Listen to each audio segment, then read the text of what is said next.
Bom, boa noite a todos e a todas, né? Inicialmente, a gente queria muito agradecer por essa oportunidade. E eu queria agradecer na pessoa do Teodomiro, na pessoa do Elvis, e não podia deixar de falar do Homero, né? Que no momento que a gente estava fechando o Canto da Rua, depois vocês vão entender por quê, onde a gente atendeu mais de 10 mil pessoas, estavam num momento muito difícil, eles nos acolheram, né, e nos impulsionaram, né, para a gente continuar.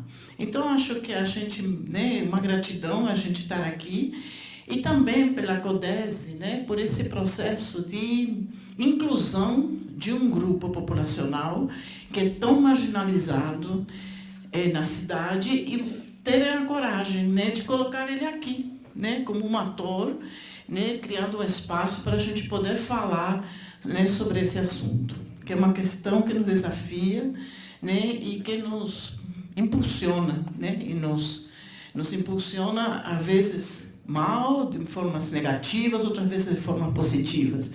Mas se nós estamos aqui, acredito que é porque a gente está questionando e buscando soluções e alternativas. Em princípio, eu queria dizer para vocês, ninguém está na rua porque quer. Acho que isso é algo que a gente tem que levar na vida e no coração, porque essa situação não é digna e não é boa para ninguém. Ninguém escolhe isso.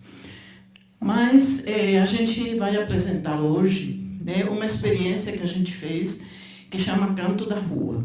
Então, nós vamos apresentar, inicialmente, a gente vai falar, né, apenas um pouco a gente se apresentando, nós representamos, né, a Pastoral Nacional do Povo da Rua, e eu vou destacar nessa missão que a gente tem algumas palavras.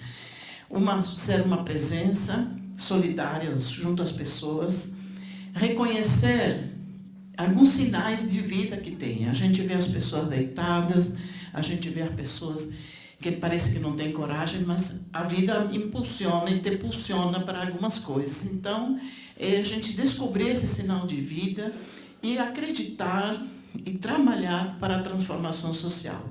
Né? A gente trabalha e busca não modificar essa situação de exclusão para uma situação de transformação social que traga vida, né, que permita a vida que lhes foi negada, né, a todos. Então, na verdade, a gente trabalha nessa ótica. Nós somos um organismo da CNBB, estamos em todas as regiões do país, em muitas capitais, enfim, e estamos buscando sempre, né, alternativas de vida. Temos uma história, né, de discussão de política pública, né, porque a gente acredita que nós, a sociedade civil, pode contribuir, né, a partir do seu conhecimento, a partir do estar na rua, de conhecer a realidade, pode contribuir nessa elaboração de política pública. E assim a gente foi, na gestão dos anos 90, né, que a gente implementou muitos serviços aqui na prefeitura, que depois eles foram referência a nível nacional. Então, acho que só para vocês terem uma ideia, a gente trabalhou também na política nacional e atualmente estamos ele falou aí, mas porque o sistema judiciário recentemente criou a política judiciária da atenção à população de rua. E o CNJ criou um comitê, do qual a gente também está participando. Então, é um processo de construção de uma política pública por compreender a obrigação do Estado e também o nosso papel de participar, de sermos colaboradores nesse processo. Vamos lá? Então, é importante, rapidamente aqui, a gente compreender um pouco quem é essa população de rua. Então, essa definição, esse conceito, ele está no decreto nacional, que foi emitido em 2009, né, 23 de dezembro de 2009. E a gente pode destacar também algumas questões importantes. é um grupo populacional heterogêneo, ou seja, a gente não pode criar políticas públicas nem respostas iguais para todo mundo. Né? Há uma heterogeneidade, uma diversidade, né, de pessoas, de regiões, de conflitos, de histórias, né, que a gente tem que reconhecer, porque nós não podemos ter uma única resposta pensando que aquela vai servir para todo mundo. Nem regional. Né? A gente sabe que no Nordeste de um jeito, atualmente no Norte tem muitos indígenas na rua, no Sudeste, no Sul, então cada grupo, cada região tem também a sua especificidade. Em comum tem a questão da extrema pobreza. Né? A ONU fala que você tem que, acho que é $1,25, né? Quando se considera que se vive quem vive com menos de 1,25 dólar. Eles vivem com menos de 1,25, mas, sobretudo, é porque eles não têm acesso às políticas. Né? Existem as políticas públicas, mas eles não têm acesso. E isso que é a gravidade, né, para a população. E depois eles têm os vínculos... Garganta seca. Tem os vínculos familiares interrompidos, né? Tem a questão dos logradores públicos que eles moram, também nos abrigos, etc. A gente pensa que a população de rua é uma população que está lá por problemas, por causas de biografia pessoal, ou porque tiveram problemas na família, conflitos familiares, muitas vezes questões vinculadas ao álcool, à droga, né? Mas a gente reconhece esse grupo populacional como um fenômeno urbano. A gente viu agora, pós-pandemia, como ele cresceu. Né? Todo mundo tem a olho visto como a cidade está, com muita gente que está lá, com esse crescimento enorme. Então, a gente tem que reconhecer que é um fenômeno urbano, porque é um fenômeno que ele se multiplica. E se multiplica por causas estruturais. Né? Não é um fenômeno estrutural, né? Seja por causa do sistema econômico, ou seja por causa do desemprego, seja por questões institucionais. É uma questão estrutural, não é uma culpa pessoal. Né? Ninguém escolheu ir para lá, e não é porque eu tive um conflito familiar que eu fui acabar na rua, que isso é uma causa imediata, mas existe toda uma situação estrutural por trás. Né? No Brasil, em 2020, foi uma estimativa do IPEA, não é, que tinha 221.869 pessoas. Aí, nós temos que destacar a questão do IBGE, né, porque até hoje o IBGE não contabiliza as pessoas. Apesar de todo o processo já que foi sendo feito, né, então, não temos censos, né, para saber dizer exatamente. Né, se fazem mapeamentos, se fazem alguns censos, alguns locais, né, mas não existe, né, uma metodologia, não existe ainda, né, um dado específico. O que nós temos atualmente, os dados que se tem são a partir de um estudo que o IPEA fez, né, que pegou vários índices, né, do Ministério da Cidadania, do Ministério do Desenvolvimento Social, naquele tempo, e que aí se obteve esse dado. Vamos seguir no próximo. A partir do CAD único, que é o cadastro, né, que existe para a população, em Minas Gerais, agora, dados de maio, tem 21.321 pessoas cadastradas. E em Belo Horizonte, 10.241. Sempre tem uma margem de pelo menos 30% para mais. Então, a gente, ao contrário, para menos, né? A população se conta para mais.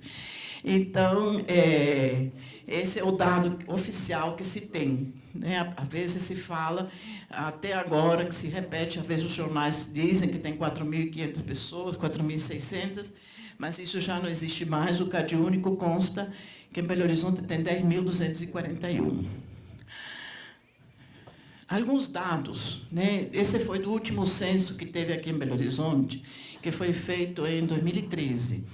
Só vamos destacar aqui a questão do... Bom, eles estão em idade laboral, entre 31 e 45 anos, não é? Já trabalharam, 47% vieram em busca de trabalho. E 70% já trabalhou fechado. E 12%, mesmo morando na rua, estava trabalhando fechado. Nós estamos atualmente com um programa que se chama Empreendendo Vidas, onde a gente está cadastrando e tentando encaminhar as pessoas para o mundo do trabalho. Em 4 meses desse programa, a gente, 42% dessas pessoas tem menos de 2 anos na rua. Menos de 2 anos. Ou seja, é um grupo populacional que está ansioso por trabalhar. E 80% deles, dos cadastrados, querem trabalhar de carteira, né, assinada, como ele chama, né, no regime do CLT. Então, é um grupo que trabalha. É um povo que veio do mundo do trabalho e que, por várias situações, eles perderam essa capacidade. Na rua, muitas vezes, eles fazem também, né, todo mundo sabe, pequenos biscates, eles catam material reciclável, às vezes trabalham, vão ser pedreiros, vão ajudar numa casa, em outra ser jardineiro, etc. Sempre estão buscando, né, alguma alternativa de trabalho. Sim? Uhum. Bom, aí chegou... A gente teria muito aqui para falar, né, da população de rua, mas chegou a pandemia, né, e diante, né, da ordem, né, da orientação da OMS, de dizer o isolamento social é importante para todos nós, né, para a sociedade sobreviver, cuidar da saúde, sanitarista, cuidar de álcool, gel, máscara, higiene pessoal, lavar as mãos e ficar em casa, né? Então, a gente se perguntou, e o que vai acontecer com essa população que está na rua? Né? Essa população que está na rua, que não tem casa, que não tem nenhuma condição, né, de se proteger, até de se cuidar, né, a saúde e a limpeza pessoal. O que vai acontecer? A situação em Belo Horizonte, no dia 20 de março, foi comércio fechado, todas as instituições públicas fechadas, e as privadas também, fechou tudo, né? E o pessoal ficou no isolamento. Aí que eles ficaram no isolamento social, né? Porque eles ficaram sozinhos, né, na situação de rua, sem ter nenhuma... sem ter nada. Eles nem sabiam o que estava acontecendo. Então, não tiveram restaurante nenhum para se alimentar, os grupos de distribuição de alimentos também foram suspensos, não se teve nada. Então, aí a gente pode dizer que houve uma articulação, foi feita, né, com a pastoral, mas também com o movimento, e com muita gente que começou a telefonar na véspera, o que vamos fazer? Bom, naquele fim de semana foram distribuídas mais de 4.000 marmitas e se sentiu a gravidade do problema. Esse povo ia morrer porque não tinha condições de sustentabilidade, não tinha. Né? O que ia acontecer? E essa pergunta a gente foi se fazendo, então, nós ficamos humanitária aí sem um H, não sei como que aconteceu isso. Dói até no olho aqui. Quando a gente viu, de repente, que pulou o H sumiu. Mas, então, foi se criando, assim, da noite para o dia, uma frente humanitária, né, que teve 2 momentos. Né? Um primeiro momento era um socorro na rua. Não era realmente ir para a rua, levar marmitex, levar kits de higiene. Foi uma articulação feita para auxiliar mesmo para essa emergência. E foi feita a partir do Colégio Santo Antônio. A quadra do Colégio Santo Antônio serviu de local aí, de referência, onde começaram a chegar muitos voluntários e muitas doações que chegavam e ali se organizavam. Isso durou 3 meses, que foram distribuídos ali 30.000 kits de lanche, 20 mil kits de higiene pessoal, 25 mil, 50 mil marmitex e água. Né, a necessidade de beber era enorme. Pessoal, até hoje, né, a falta de água é muito grande. E, nesse processo, nós estávamos buscando alguma coisa que fosse mais sistêmica. Não íamos dar, o pessoal não ia dar conta também, e não estava dando conta de enfrentar. Eles estavam cada vez mais adoecidos, mais debilitados, mais fragilizados, né? Então, nós estávamos buscando alternativas e apareceu o Instituto Unibanco, né, que ofereceu para a gente fazer um projeto mais sistêmico, né, que pudesse, mais estruturado, que pudesse dar respostas mais adequadas àquele momento. Então, aí começou uma grande articulação, né, que acho que aí... pode passar. Começou uma grande articulação, que foi possível, na verdade, acontecer grande a partir de todas as parcerias que foram se estabelecendo. Então, a Serraria Souza Pinto foi aberta, né, em parceria com a Secretaria de Estado, né, com a Secretaria de Cultura, os Arquitetos Sem Fronteira. Aí foi a sociedade civil, a academia, muitos grupos, né? A Defensoria Pública, o Tribunal de Justiça, o Ministério Público foram exemplares desde o início, né, nessa ação. Porque não só eles permaneceram cotidianamente, né, Defensoria Pública e o Ministério Público faziam atendimento lá, como também em todas as articulações políticas, né, que teve que serem feitas, porque não foi fácil, né, abrir esse espaço, que inicialmente era por 3 meses, mas depois ele se estendeu por 15 meses. Então, a gente começou esse projeto pensando, não, vamos trabalhar 3 meses, e depois foi 15 meses que fomos ficando. E esse canto da rua, na verdade, quando a gente olha esse nome, canto, é interessante, porque acho que foi nos encantando também, sabe? Aos poucos, esse canto passou a ser o canto de todos nós, né? E foi nos encantando, e foi encantando muita gente. Né? Nós tivemos 500 voluntários cadastrados, que iam lá quase cotidianamente, que se revezavam, né, para o atendimento. Tivemos uma equipe intersetorial grande que trabalhou. Não é? E a gente, para operacionalizar, nós criamos praças, só para vocês entenderem como que ficou aquela serraria. Nós criamos praças. Então, tinha a Praça da Acolhida, que era a praça mais importante, porque nós sabíamos, e todos os técnicos sabiam, todo mundo que estava lá, que acolher era o mais importante. Como chegasse, da forma que a pessoa chegasse, do jeito que ela quisesse, que ela pudesse estar, mas ele tinha que ter certeza que ele ia ser acolhido e escutado. Então, essa praça, né, tinha um espaço grande onde atendia, se conversava, tinha um cafezinho, tinha um chocolate, né, tinha uma conversa, né, e a pessoa podia chegar lá e já, né, começar a entender e poder falar, né, porque as pessoas precisavam muito da escuta. Né? Tinha o espaço, a Praça da Dignidade. Então, essa Praça da Dignidade era a praça do cuidado pessoal. Então, podia fazer sua higiene pessoal, tinha máquinas de lavar, tinha lavanderia, enfim, tinha todo o processo para eles poderem... Tinha a questão da roupa, não é, que eles podiam, né, escolher a roupa que precisava. Depois, aos poucos, essa roupa foi, né, parando, a gente não tinha mais roupa de doação, porque era tanta gente.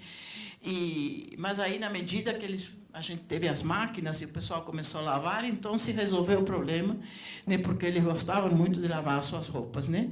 Todos nós gostamos, né, de cuidar da nossa roupa, de nossas coisas. Né? Eles também, né, não queriam ficar jogando fora, né, aquelas coisas que eles ganhavam.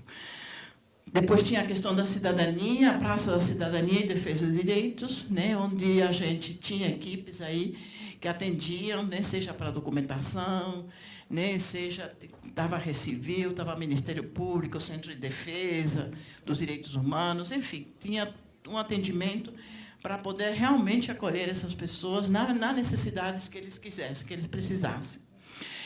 Teve a Praça do Trabalho e Renda, que essa praça era muito importante, porque ali começou a se discutir alguns atendimentos, né, que foram se fazendo. Então, começou a pedir, vamos fazer currículo, vamos buscar... A gente não fez encaminhamento de trabalho lá, né? Mas eles mesmos foram, alguns começaram a encontrar trabalho, e a gente incentivou grupos de economia solidária. Então, se criaram grupos de economia solidária. Na verdade, lá no Canto da Rua, se criaram 3. Um que foi de material de limpeza, que chama Pupilimp, que tem até hoje, que depois a gente pode fazer até um comercial para comprar deles os produtos. Tem um de gastronomia, de alimentação, né, que servia o lanche lá, né, mas depois agora também eles fazem os coffee breaks, os lanches aí. E tem o grupo dos catadores autônomos que estavam na cidade. Então, a partir daí, também se criou a praça, essa discussão do trabalho, né, era permanente. E tinha a Praça da Cultura, né? Ali foi um espaço onde toda semana tinha animação, tinha filme, tinha cultura, tinha show, né? Tudo que podia. Tinha a pintura, desenho que eles gostavam, tinha leitura, tinha violão, enfim, tudo acesso, né, a tudo que eles pudessem também começar a manifestar o seu conhecimento. E também, durante esse tempo, a gente teve também hospedagens, né, em 4 pousadas, né, onde se escolheram idosos e comórbidos como público prioritário. E o modelo das casas era um modelo de porta aberta. Eles podiam entrar e sair na hora que quisessem, né? E tinha um ambiente lúdico e terapêutico, né? Também tinha uma equipe intersetorial que acompanhava casos de saúde, documentação, etc. Mas o ambiente da casa era um ambiente mais terapêutico, né? De pensar realmente, né, como que a gente pode... O emocional e a subjetividade se trabalhava muito com as pessoas. Então, podemos seguir. Então, esse foi o Canto da Rua, né? A metodologia, na verdade, que se utilizou era uma acolhida, né? Sobretudo uma acolhida humanizada, era reconhecer a pessoa, né? Como ela chegava, como ela estava. Uma gestão de caráter horizontal, né? A gente não impunha regras, as coisas se conversavam, se discutiam, se faziam assembleias, né? E as coisas eram discutidas, né? Junto com todo mundo. Nesse promoção do protagonismo e da autonomia, a gente sempre reconheceu a população de rua como sujeito, né? A gente não tem que pensar para ela sabe pensar por si, ela sabe pensar e sabe o que quer. Então, nós temos que fazer essa escuta e promover esse protagonismo da população de rua, né? E uma coisa que é fundamental, que é a questão de trabalhar realmente para a superação da situação de rua, de realmente buscar alternativas, né, o tempo inteiro para pessoas que querem, né, que estão querendo sair dessa situação. Tinha essa frase que ficou entre nós muito forte, era todo mundo cuidando de todo mundo, né? Foi nosso lema, nosso slogan, nossa força, né? Que a gente sabia que nessa horizontalidade nós éramos cuidados e eles também eram cuidados. E isso num processo que tinha mais de 700, 800, até 1000 pessoas por dia naquele lugar. Então, mas era um ambiente que foi se criando muito tranquilo, até agradável, né, de se estar, né? A serraria é um lugar gostoso, amplo, tinha as tendas, né, tinha as praças, então era um lugar de acolhimento e um lugar de convivência tranquila, das 8 da manhã até as 14 horas, todos os dias, de domingo a domingo. Bom, alguns resultados, né, quantitativos. Então, nós cadastramos nesses 15 meses 9.957 pessoas. E vale lembrar que nos primeiros 2 meses a gente não tinha um sistema ainda. Então, passou gente que não foi contabilizada ali. Se fizeram 230 mil atendimentos, 1 milhão de copos de água foram distribuídos, 600 mil lanches, 250 mil banhos, 160 pessoas hospedadas. Né? A questão social foi autoestima, grupos de geração de trabalho e renda, né, que foram criados, o escritório de rua, que possibilitava, né, as pessoas a fazerem seus currículos, né, o reconhecimento, também tivemos reconhecimento da Assembleia Legislativa, do Ministério Público, e o estabelecimento de parcerias, que foi fundamental.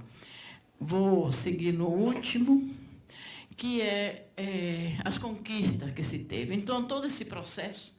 Faltam 10 minutos.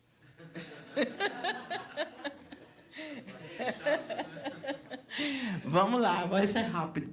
Então, a gente fez realmente uma conquista que se teve foi uma parceria com o Ministério Público do Trabalho, onde a gente pôde continuar, acelerar, impulsionar mais o trabalho para a população de rua, né, num programa que se chama Empreendendo Vidas, né, e teve um recurso da Assembleia Legislativa e, sobretudo, a conquista de um terreno. Essa conquista de um terreno que possibilitou e vai possibilitar a moradia, trabalho e o espaço da cidadania.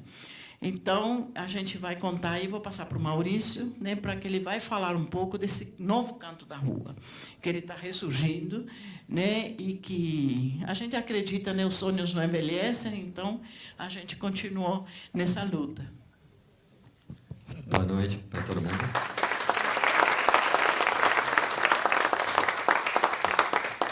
Bom, eu só vou ter 10 minutos para apresentar, né? Mas está certo, porque o passado ele é longo, né? E o futuro a gente vai estar desenhando, né? E pretende desenhar com vocês também, né?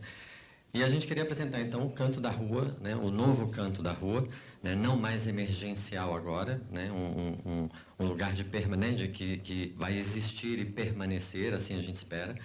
E com esse slogan, direito a ter, ali faltou direitos logo depois. Então, foi comido ali pela arte, né?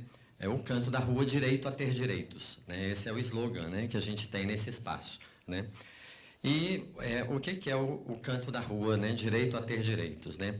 Ele parte de alguns conceitos, né?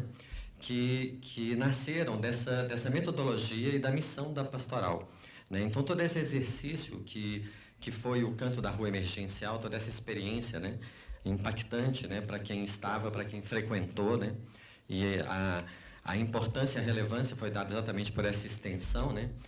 A gente constrói então um conceito, né, de que o espaço, né, ele deve promover convergências e conexões de pessoas e ideias na defesa e cuidado integral da vida, na contramão do mundo que descarta, na direção do mundo que recicla, com vistas para a superação da situação de rua e a incidência política. Essas três palavras, essas três expressões aqui são essenciais na construção do canto anterior, desse novo canto, e do papel da pastoral dentro de todo esse processo, dessa metodologia nova que a pastoral traz, né, como uma tecnologia social, né, que é esse cuidado integral, né, a superação da situação de rua e a incidência política, né? Na realidade, o principal desse conceito todo é exatamente a questão de superar a rua, né? Estar na rua, como a Cris falou, não é um desejo, né? É uma contingência, né, de um fenômeno social, né, que tem causas externas às pessoas que estão nele, né, e elas são influenciadas por todos os outros eventos sociais, como, por exemplo, uma pandemia, uma crise financeira. E, na realidade, né, superar a rua significa fazer um caminho de volta, né, que é complexo, é doloroso, leva tempo, né, mas a gente conseguiu ver com clareza isso no canto da rua, essa realidade, né? E a perspectiva da pastoral sempre é essa, é a superação. Mesmo que ela em algum momento, né, tenha que assumir a postura assistencial, né, ela ainda assim tem essa visão da superação, né? Bom, há uma coisa importante também, né, nesse processo todo, né, é esse atendimento intersetorial e integral, né, e a garantia da defesa dos direitos da população em situação de rua. A superação de rua, ela se dá através exatamente dessa percepção, né, e do exercício dessas duas premissas, né? Bom, daí a gente parte, então, né, para contar um pouco o que vai ser esse novo centro, né, esse novo canto da rua, né? E, na realidade, esse novo canto da rua, ele não é só essa infraestrutura, né? Ela não é uma casa, como a serraria também não foi, simplesmente, ela não era um equipamento, né? Ela era o exercício dessa metodologia, né, dessa perspectiva, dessa ação com vistas para, né? E, claro, né, nesse espaço, então, que foi cedido, né, aquele terreno, né, que a Cris apresentou como sendo uma conquista, né, do canto da rua, é um terreno de 13 mil metros quadrados no bairro Santa Inês, que é uma seção de uso pela SEDESE para a pastoral, para, então, implementar um centro de atenção integral canto da rua, né? E para essa infraestrutura acontecer, né, e exercitar aqueles conceitos, a gente parte de algumas premissas, né?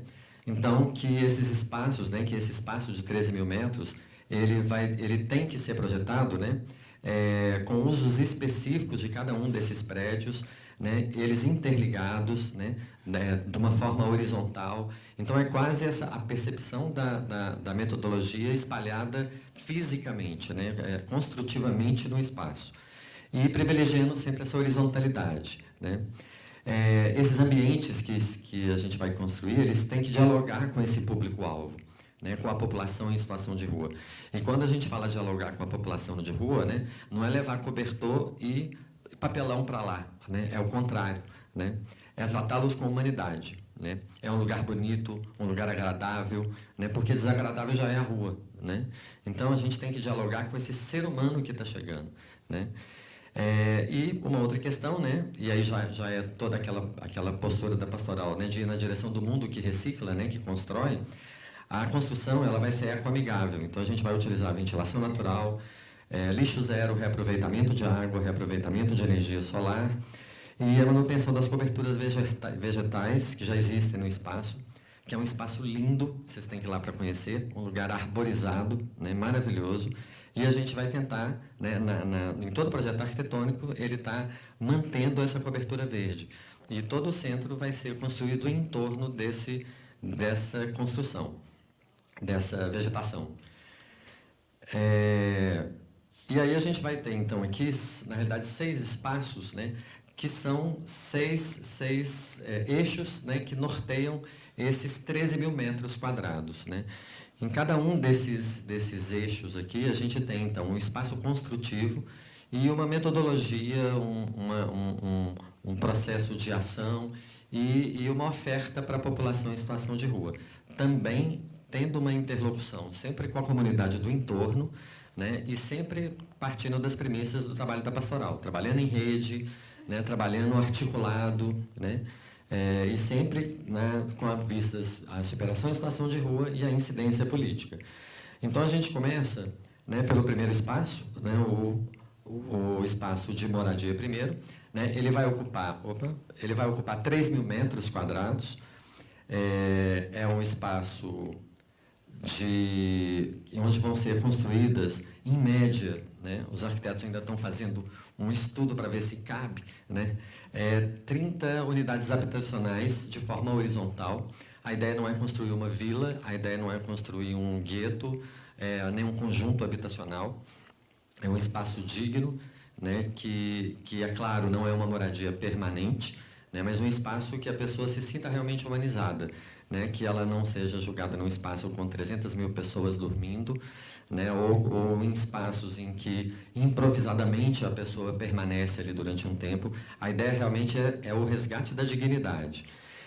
E o modelo Housing First, né, isso é muito importante, né, todo esse processo do moradia primeiro, ele vem, Housing First, né, moradia primeiro, né, a tradução, e esse é um conceito, né, já testado e aprovado em vários países, e aqui no Brasil com algumas experiências incipientes, e na realidade ele é um conceito e ele é adaptado a cada realidade de cada país, né? Então a pastoral está construindo, né, esse modelo, né, adaptado para cá, né, esse modelo, né, que tem os contornos e as características do Brasil, de BH especificamente, e o principal é que essas unidades habitacionais e o modelo Housing First, a pessoa que habita o espaço, ela tem a posse, mas ela não tem a propriedade.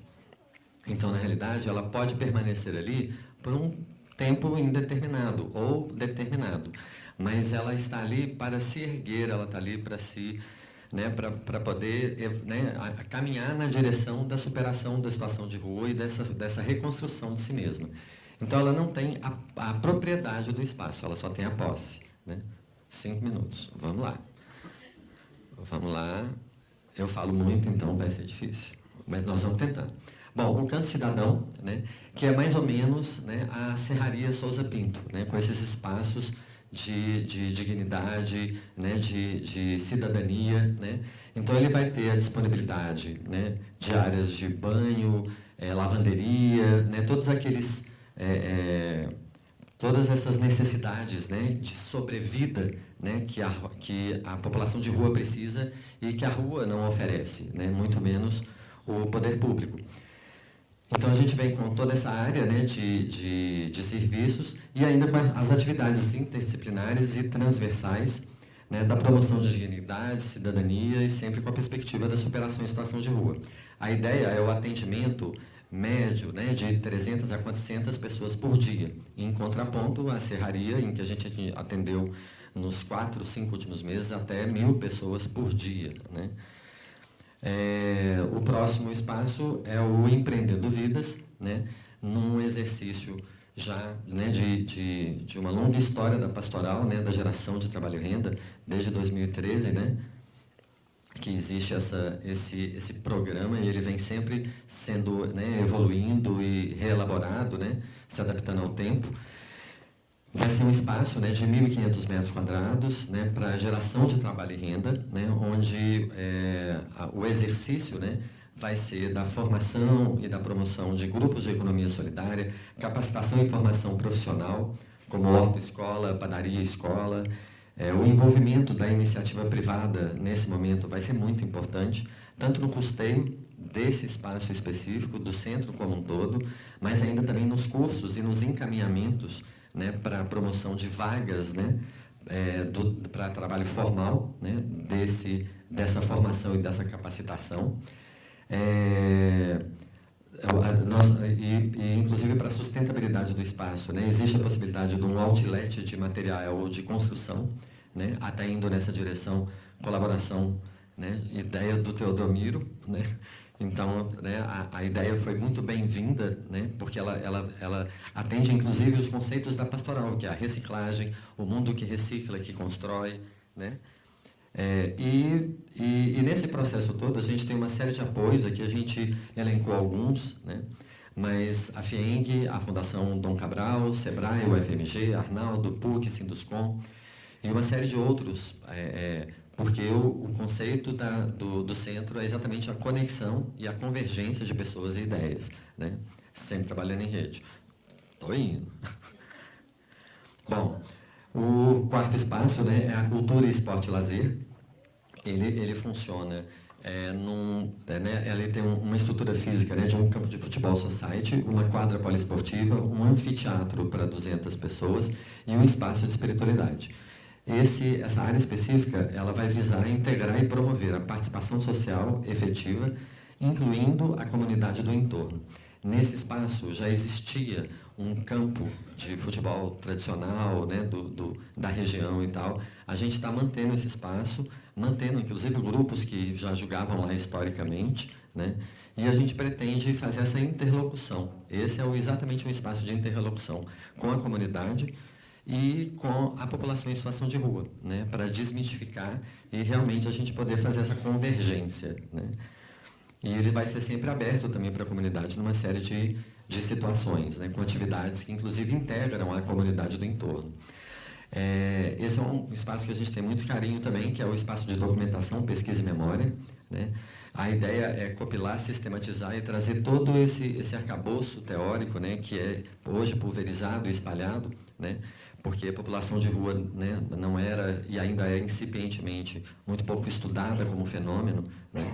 E a ideia, então, é transformar esse espaço, né, numa referência realmente, né, para gerar oportunidades de pesquisa e produção de conhecimento, né. E aqui a gente tem, então, a gente traz a academia, né, traz os estudantes, né, traz toda uma outra série, né, de grupos pensantes, né, mais uma vez numa articulação de um caminho coletivo, né, de uma solução coletiva.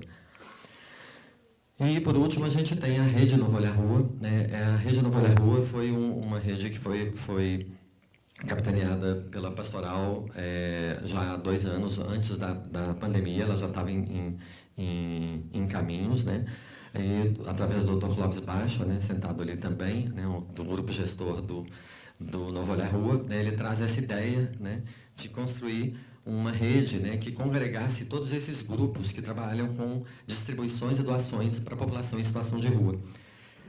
Isso foi muito importante, essa gênese, né, ter acontecido antes da pandemia, foi muito importante, porque quando aconteceu em março, né, todo aquele processo, eram esses grupos que estavam fazendo as distribuições que a pastoral captava. A pastoral tem essa capilaridade, né, de poder captar recursos, doações, né, mas ela não tem esse trabalho assistencial da distribuição como um foco. Esses grupos, então, foram mais de 100 grupos, isso significou mais de 5.000 pessoas, né, nessa rede, né, que ao longo desse tempo todo foram fazendo essas distribuições, aquelas 25.000 marmitas, águas e tudo mais, antes do canto da rua acontecer. Até hoje a rede ela é articulada, né, ela trabalha, né, em articulação, são grupos das mais variadas denominações religiosas, filosóficas, políticas, mas que tem um foco comum, uma interseção, que é o apoio à população em situação de rua, né? E a ideia, então, é nesse espaço também, né, congregar trazer esse grupo para perto de nós novamente, né? A gente tem um modelo de negócio, né, que na realidade ele está em construção ainda, porque ele é colaborativo através de um GT, né? E a ideia é a definição de metas, plano de negócio e plano estratégico, né?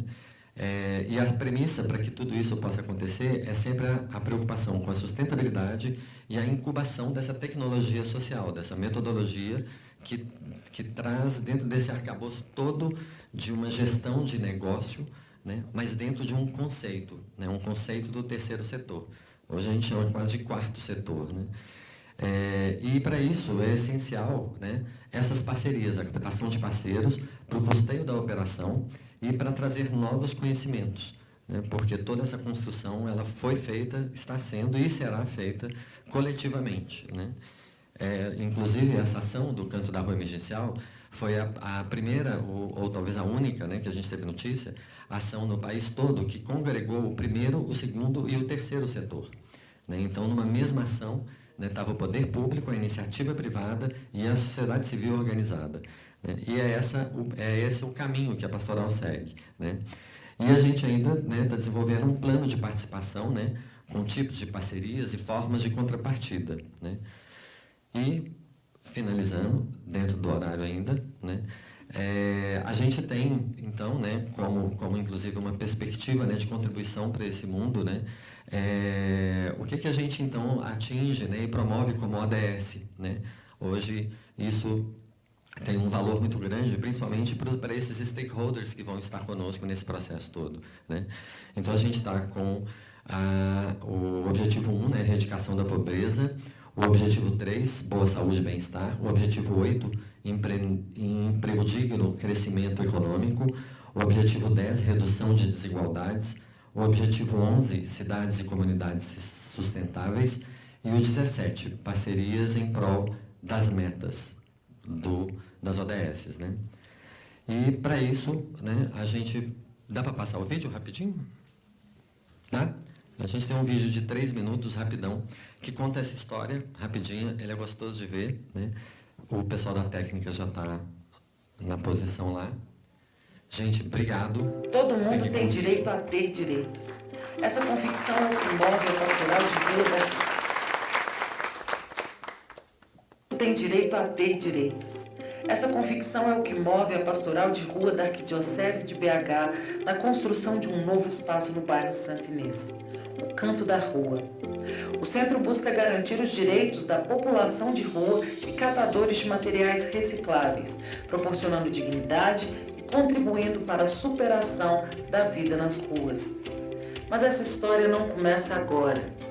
Em junho de 2020, frente à pandemia de Covid-19, a pastoral uniu esforços com a sociedade civil e entidades públicas e privadas para criar o Canto da Rua Emergencial.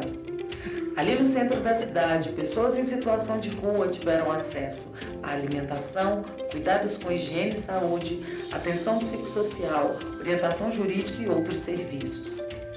O trabalho sério e comprometido do Canto da Rua Emergencial se tornou uma referência para a garantia de direitos dessa população. Descobrimos que de mãos dadas é possível construir diálogos e saídas para um dos fenômenos urbanos mais urgentes da atualidade. Agora, levamos esse legado adiante com o novo Canto da Rua, uma conquista dos movimentos sociais junto ao poder público. Com o protagonismo do povo da rua, vamos ampliar e aperfeiçoar nossas metodologias, trabalhando de maneira acolhedora e humanizada pela promoção da cidadania. No terreno cedido pelo governo do estado, construiremos uma estrutura com espaços modulares e integrados, que preservem a vegetação e dialoguem com os usos da comunidade.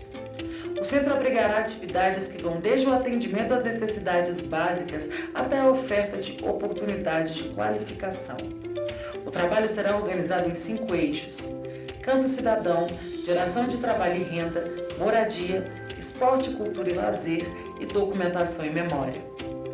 Para que o Canto da Rua se torne realidade, contamos com uma rede de pessoas, empresas e instituições que reconhecem nosso trabalho e apostam nesse projeto de transformação social.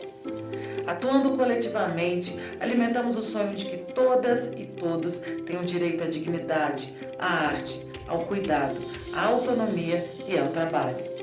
Vamos juntos?